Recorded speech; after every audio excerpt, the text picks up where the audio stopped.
नमस्कार, मैं अनूप दत्ता, न्यूज़ संघर्ष आज तक। दोस्तों, अभी मैं मौजूद हूँ आपके सामने जो हमने करीब 2 महीने पहले जो शिकायत और illegal demolition of Chatham departmental canteen का मामला उजागर किया था।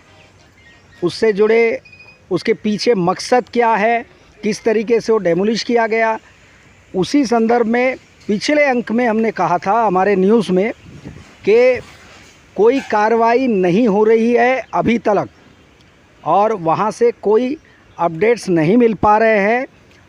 लेकिन अभी हमें खुशी है कि अब हम आपको उस पर की गई कार्रवाई का ताज़ा अपडेट देंगे और उसी के लिए इस वक्त में मैं आपके सामने मौजूद हूँ। हमने करीब 2 महीने पहले ये शिकायत की थी और अपने न्यूज़ चैनल के माध्यम से कि किस तरीके से चाथम डिपार्टमेंटल कैंटीन को, जो कि एक हेरिटेज बिल्डिंग आप कह सकते हैं, 100 साल से भी अधिक हो चुकी है, और ऐसे बिल्डिंग को धराशायी किया गया, पूरी तरीके से डेमोलिश किया गया और उसके जो फ्लोर थे डिपार्टमेंटल कैंटीन के, आप अगर जानकार हैं इसके, तो वो पूरे के पूरे फ्लोर, उसके तख्त से लेके उसके जो लकड़ियाँ, मोटी लकड़ियाँ जो इस्तेमाल की गई थी, वो तमाम पैडक के रहे हैं। और इसी कैंटीन फ्लोर के मेंटेनेंस और रिपेयर की आड़ में नेम ऑफ वर्क दिखा करके इसको पूरी तरीके से डेमोलिश कर दिया गया। और वो तमाम प्रक्रियाएं, जो प्रोसीजर्स हैं रूल्स में, हमारी शिकायत यही थी कि उसको फॉलो नहीं किया गया। कंडेमनेशन जो कमेटी होती है, वास्तविक तौर पे वो फील्ड विज़िट करती है, मुआयना करती है, जांच पड़ताल करती है, रिपेयरिंग कितनी होनी है उसकी, कौन कौन से क्षेत्र की रिपेयरिंग होनी है, कौन से चीज़ों की रिपेयरिंग होनी है क्षमा कीजिएगा, वो कमेटी अपनी रिपोर्ट पेश करती है और उसके बाद वो उसके एस्टीमेट बनते हैं। ये तमाम प्रोसीजर फॉलो करनी थी, वो उसको नहीं किया गया।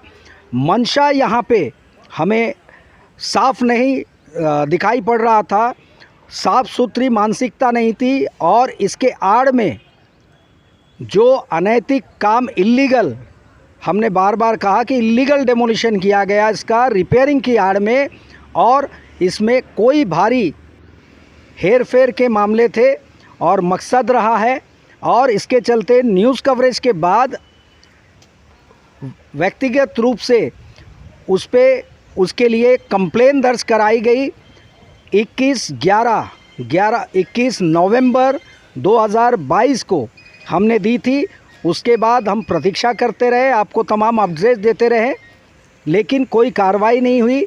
आप देख सकते हैं, आप अगर वहाँ देखे हैं कि कितने भारी तादाद में उसमें से सैल्वेजेस लकड़ियाँ निकली है, पैडक की लकड़ियाँ निकली है। तमाम निकलने के बावजूद उसको बड़े नाटकीय ढंग से जो दर्शाया गया, जो दिखाया गया, अंकित किया गया, इतनी लकड़ियां हैं, कैटेगरी क्या है वो ठीक से वो धूमिल थी, बताई नहीं गई, और उससे ज़्यादा मात्रा में लकड़ियां वहां से गेट पास के ज़रिए निकल गई। ये तमाम शिकायतें हमने की थी।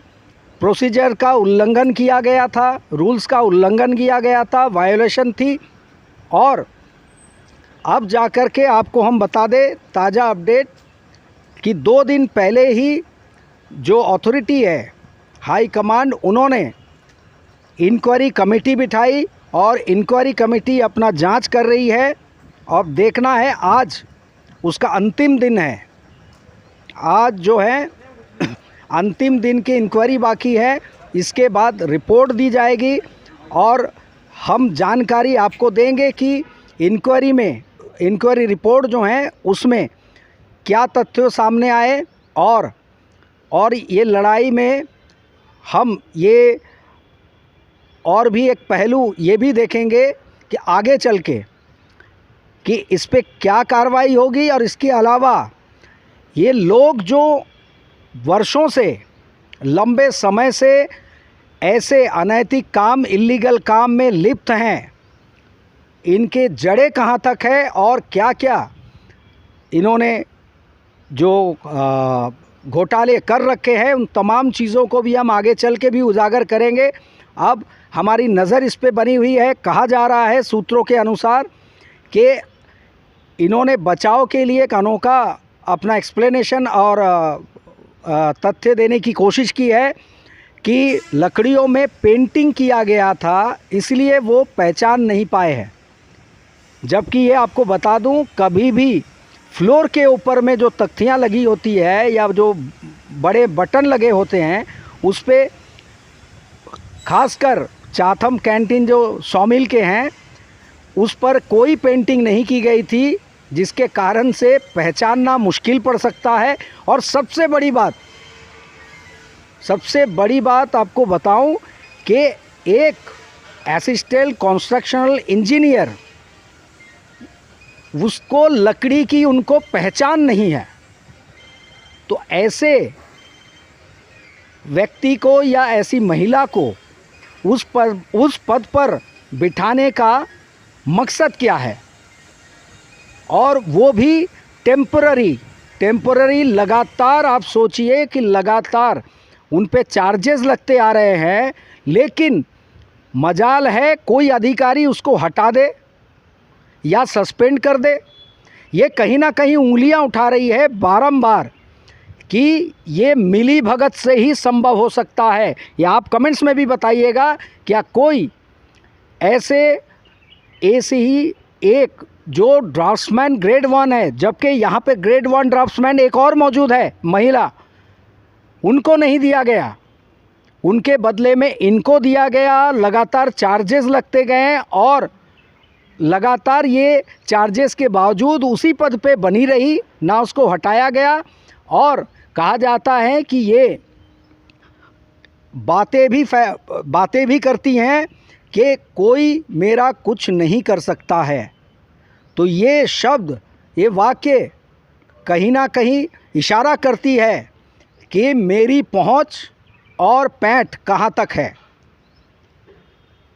तो ये मान करके चले कि ऐसे व्यक्ति सरकारी पद पे बैठकर उसका दुरुपयोग कर सकता है और अधिकारी खामोश रहेंगे। ये एक बड़ा सवाल है। और कम से कम मैं अपने न्यूज़ संघर्ष आज तक चैनल के माध्यम से कहूँगा कि हम खामोश नहीं बैठने वाले हैं।